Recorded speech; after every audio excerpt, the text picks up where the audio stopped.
Hello again. I'm always intrigued when I hear about the astonishingly high levels of poverty which apparently exist in modern Britain. It seems that according to official figures today, 30% of British children live in poverty, but that for black children the figure is twice as high. It seems that 60% of black children are living in poverty.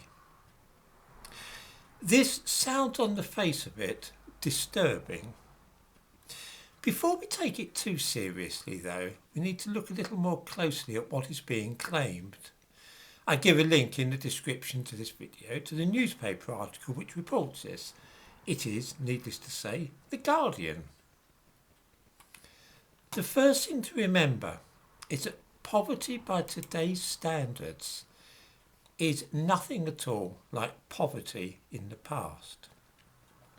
It is not the poverty which older viewers might remember when they had just one pair of shoes or one coat and shoes and clothes had to be mended because there was no money to buy new ones. I remember this, and like many people when I was a child, my father used to repair our shoes. My mother used to sew up tears in our clothing and so on. I don't believe this happens. I don't believe that many people now have a cobbler's last at home in which their father repairs their boots if they get worn out. I remember what poverty was like. Today, though, poverty means an income which is less than 60% of the median income for the country. In plain terms, this means that if the average household has 5 colour televisions, which they do, and your home only has 2 colour televisions, then you are poverty stricken. This is a very weird way of thinking about poverty because, of course, however prosperous our society grows, there will always be those whose incomes are lower than average. To describe such people as poor just because of that is stretching it a bit. The second thing to consider is that these figures rely upon official income. That is to say, declared income that everyone knows about. So if somebody is wholly reliant upon state benefits, then that is the figure upon which their level of poverty will be based in these statistics. As I'm sure we all know, hardly any family is really only getting benefits with no other source of income. And even those working for low-paid jobs and getting help from the state as well, there's always something else coming into the household besides the money that everyone knows about. Either somebody has a little work on the side that they don't declare, or an absent father is paying maintenance, which a woman who has a child doesn't tell anybody about. Perhaps a boyfriend is living with a woman who is officially a single mother on benefits, or there's some scam involving clothing catalogues or 100 other little dodgers.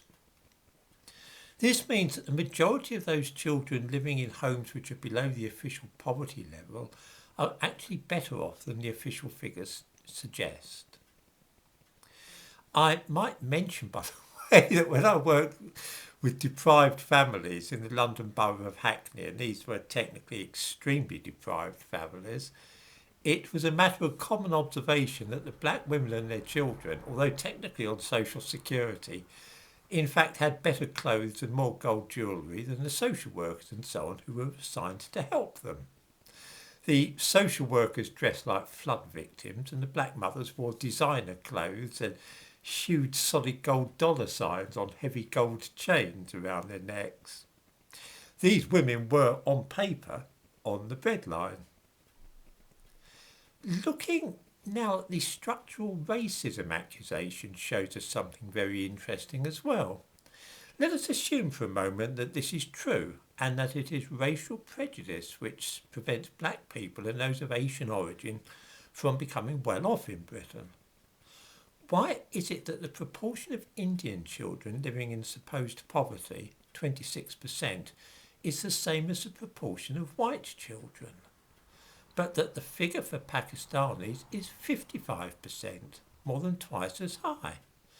This must be a very strange and picky kind of racism on the part of white people, which distinguishes carefully between Indian Hindus and Sikhs on the one hand and Pakistani Muslims on the other. Are white racists really that fussy? Not in my experience. Can it really be the case that structural racism works only against Pakistanis but not against Indians? That would be a bit weird.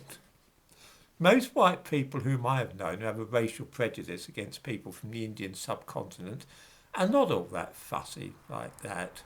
They lump them all together and dislike the whole lot of them.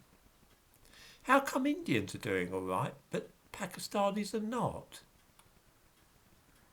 This looks to me as though it could be more easily explained by Indians being on the whole more hard-working, well-educated, law-abiding and industrious than Pakistanis or Bangladeshis.